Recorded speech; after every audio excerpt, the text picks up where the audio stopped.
Hello viewers, আসসালামু আলাইকুম। Agro চ্যানেলে আপনাকে স্বাগতম। আজকের এই ভিডিওতে আমরা আপনার সাথে আলোচনা করতে যাচ্ছি একটি সমস্যা নিয়ে। গাছের পাতা কোঁকড়ানো যে সমস্যাটি আমরা এখানে দেখতে পাচ্ছি সেটা নিয়ে কথা বলবো আজকের এই ভিডিওতে, এবং এগুলো হওয়ার কারণ বা এগুলোর প্রতিরোধ সম্পর্কেও কথা বলবো আজকের এই ভিডিওতে। পাতা কোঁকড়ানো এই রোগটি সাধারণত কিছু সবজিতে দেখা যায়। তাছাড়াও মরিচ, বেগুনেও এগুলো যথেষ্ট পরিমাণে দেখা দেয়, এবং এটির জন্য রয়েছে কিছু সমাধান, সেটি নিয়ে কথা বলবো। প্রথমত মূলত আমাদের জানতে হবে এটি আসলে কিসের কারণে হয়ে থাকে। এই যে পাতা কুঁকড়ানো যে সমস্যাটি, এটি মাইট অথবা মাকড়ের কারণে এবং ভাইরাসের কারণেও এটি হয়ে থাকে, এবং এটির রয়েছে কিছু লক্ষণ। যেমন পাতাগুলো যদি মরিয়ে যায় বা কুঁকড়িয়ে যায়, তার ভিতরে যদি হলুদ হলুদ দাগ হয়, সেক্ষেত্রে সেটি বুঝতে হবে এটি ভাইরাসের আক্রমণ। আমরা এখানে দেখতে পাচ্ছি যে সবুজ পাতা এবং মাঝে হলুদ হলুদ ছোট ছোট ছিদ্র দেখা যাচ্ছে, এগুলোই আসলে ভাইরাস আক্রান্ত গাছ। এবং মাইটের আক্রমণে যে সমস্যাটি বা যে লক্ষণটি দেখা যাবে সেটি হলো পাতা কুঁকড়িয়ে গেলে সেটি নিচের দিকে বাঁকা হবে, এবং ডগার কুশি কুঁকড়িয়ে গেলে এগুলো আস্তে আস্তে বৃদ্ধি পেতে থাকবে।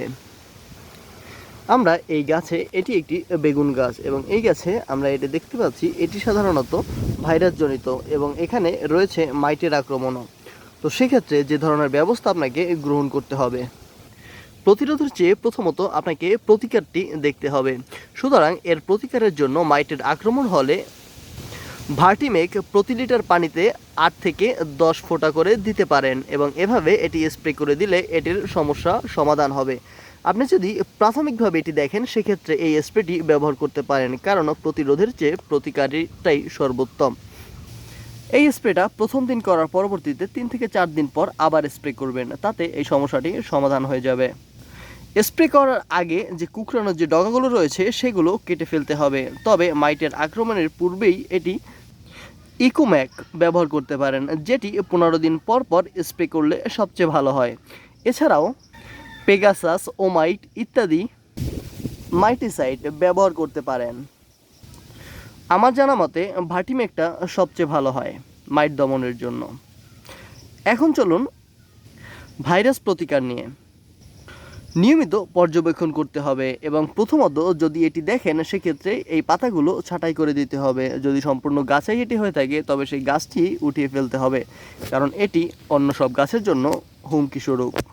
আর সবচেয়ে একটি বিষয় যেটি আপনাকে লক্ষ্য রাখতে হবে পর্যবেক্ষণের পূর্বে, সাদামাছি, জাপ পোকা এগুলো অবশ্যই দমন করবেন, কারণ এগুলোই এই রোগের বাহক। এর জন্য ব্যবহার করতে পারেন একতারা, ইমিটাফ বা অ্যাডমায়ার বা টাফগরও ব্যবহার করতে পারেন, যেটি প্রতি লিটার পানিতে 8 থেকে 10 ফোঁটা করে মিশাবেন, তারপর এটি স্প্রে করে দিবেন। এ ধরনের ব্যবস্থা গ্রহণ করতে পারলে অবশ্যই এটি থেকে সমাধান বা পরিত্রাণ পাবেন। Thank you so much for watching the video. Please subscribe our channel for get more video.